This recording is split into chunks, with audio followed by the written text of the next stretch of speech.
Stuart Thompson. I'm the sister of David Clapson.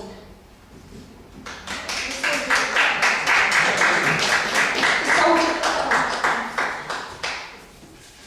He died penniless, with no food in his stomach, no electricity. He was a type 1 diabetic, and he died before he could even apply for the hardship payments, within 5 days. Mr. Duncan Smith isn't here today, but my question is, tens of thousands of people have been sanctioned unreasonably. People have died, I have the list, and we've asked for a full independent inquiry. Whoever gets in, will they actually hold an independent inquiry? Or will they stop these deaths? Please, no one else to die. No one else.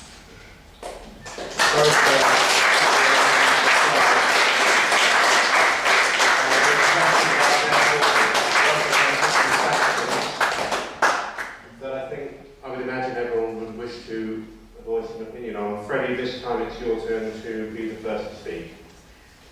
So, Simon, UKIP would end ATOS-style work capability assessments and repatriate those powers to GPs, properly funded to carry out proper assessments. While canvassing in Chingford, I met a gentleman who had only one eye. He, rather disconcertingly to some, had no fake socket. He didn't have a glass eye, it was just hollow. And he was being asked by Mr. Ian Duncan Smith's caring department to repeatedly return for assessments in case he grew another eye. The story is not fun. I'm glad no one laughed. I found it absolutely distressing and outrageous. Another thing that UKIP would do is we would raise the carers allowance immediately and without any qualification to the full rate of job seekers allowance. Currently it's too low. UKIP is a party to care. There's lots that's wrong in our fractured society. We need to heal it and repair it.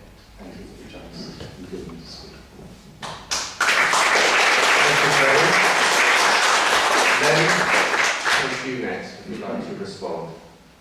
Yes, I mean, regrettably, it was Labour that brought in the workplace assessments. The Tories have carried on with the sanctions. And I think I was on a protest on Saturday with DPAC in Station Road, Chingford. And I think if Ian Duncan Smith thought that he'd found a weak group that he could just push over, then he's sadly mistaken. And Tusk stands proudly against any discrimination and supports the full control and destruction of these vile and pernicious measures.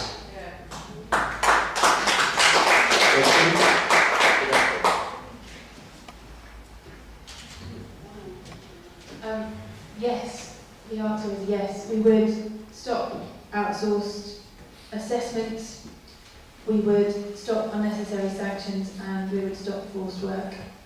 The sanctions don't achieve what they say they will do. They are inhumane and they cost money in themselves.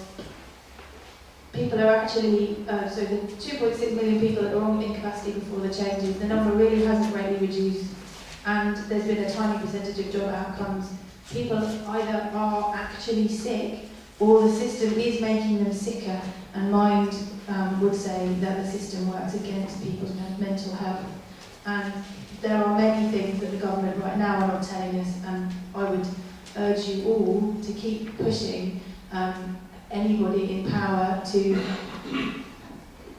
publish the details of all inquiries that have been done and to publish the results, because we need to hear them. Thank you.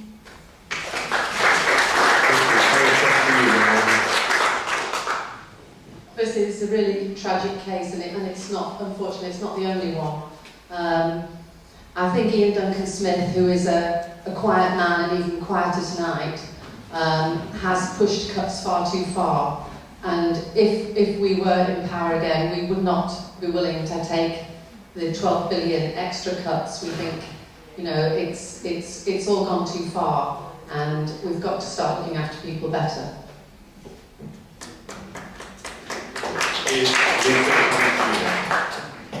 I'm I'm so sorry for your loss. I've followed your brother's case, and I've written about the benefit cuts, and I've written about your brother's case. I know what happened, and I think Ian Duncan Smith needs to go on trial for your brother. I think he's a murderer, and I think what he's done to your family is it was personal. And all I can say to you is, I know that he's not the only one, and I hope that we will all stand together with DPAC, with Tusk, with the Green Party. I hope that we will stand together against these sanctions and this vicious nastiness of this government. And I don't want to say it, but the Liberals, you are partly responsible for this, and you should take that responsibility seriously.